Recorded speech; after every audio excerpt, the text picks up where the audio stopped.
So starting with a blank face, I used some snaz and a foundation brush to just put this all over my face and my neck. I had to do 2 layers because one layer of snaz usually isn't enough, and it's always a little bit see-through, just because snaz is not the best, and you can see the skin color beneath it. So next I took an angled cheek brush and some gray eyeshadow from Urban Decay, and I contoured the cheekbones, under the cheekbones, around the sides of the face, and under the neck, under my jawline, just because the face paint makes it look really flat, and not having shadow will make it pop out more and look more dimensional and exciting. Not forgetting jawline. Then, of course, when you add shadow, you need to add highlight. So I added highlight to all the spots on my face that would have light hit them. So the forehead, the nose, the cheek, above the contour on the cheekbones, and on the chin. Just because this makes it pop, and it also made for a much funner, more exciting base for the makeup that I'm going to do, because it wasn't just flat gray. Then, using a small concealer brush, I applied black Snazaroo to do the collar, which I changed halfway through, so these initial little half moon circles I made I covered up anyway, but I used the same technique on the bottom.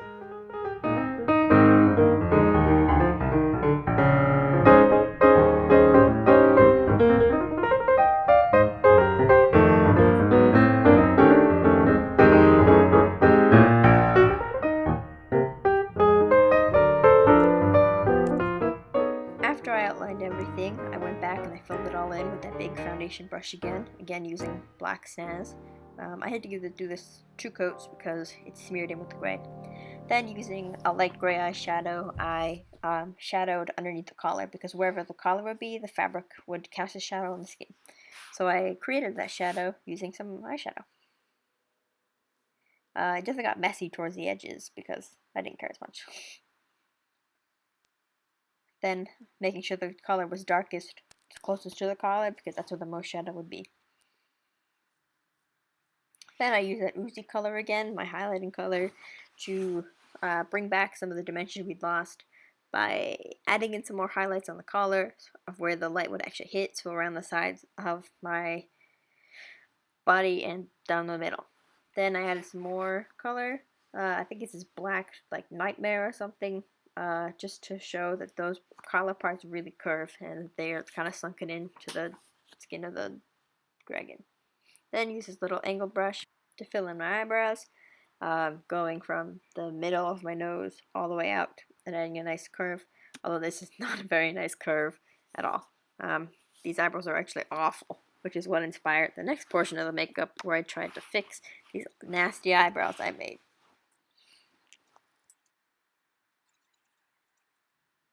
I added this diamond right to the middle because I thought it would take away from the eyebrows and make a new focal point. Then I used very, very small angled eyebrow brush to create little lines in a lattice pattern with the top half of my face.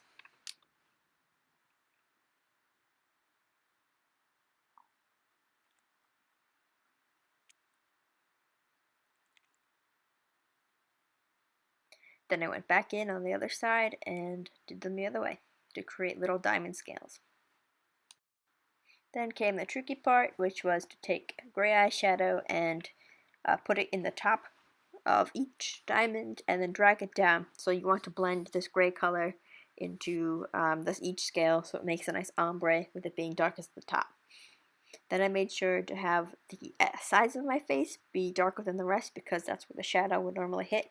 So you want to concentrate more of the eyeshadow to the sides rather than the front.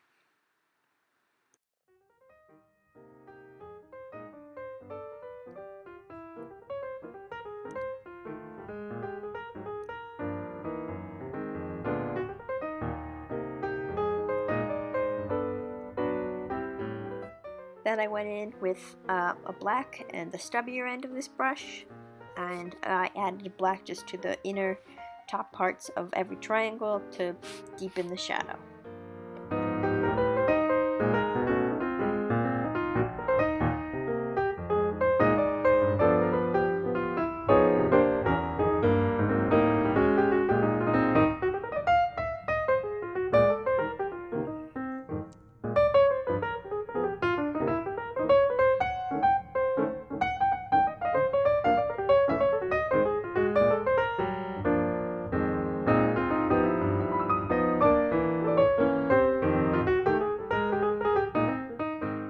shaded around the diamond as well, so that would pop out a little bit more and be more of like a gem thing than like one of the scales.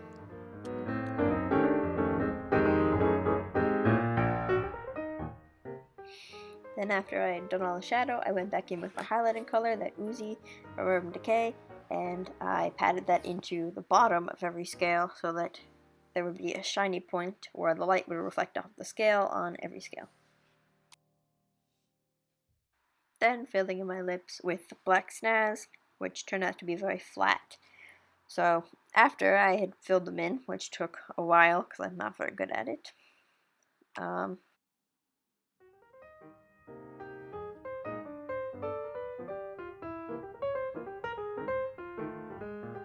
I took this Maybelline eyeliner, liquid eyeliner, to outline the lining bits of the eye. So the generic eyeliner, the wings, very, very long wings. I wanted to really accentuate the lines of it because most of this makeup is just lines.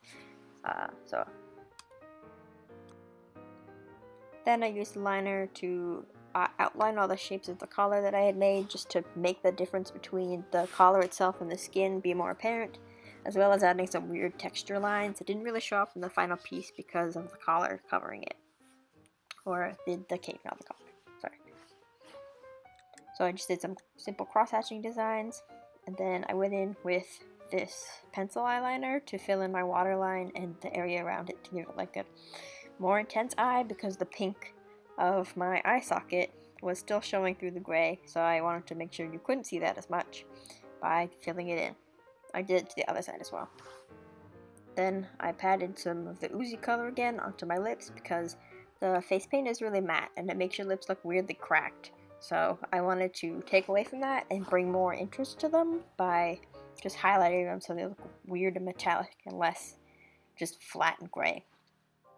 Because this look is not very flat, it's very sparkly, it's very show-offy.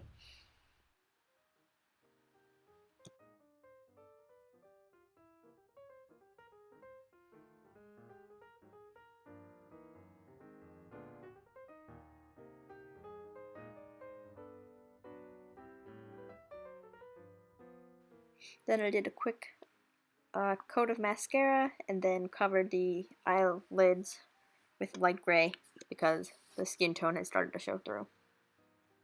And then that's the final look.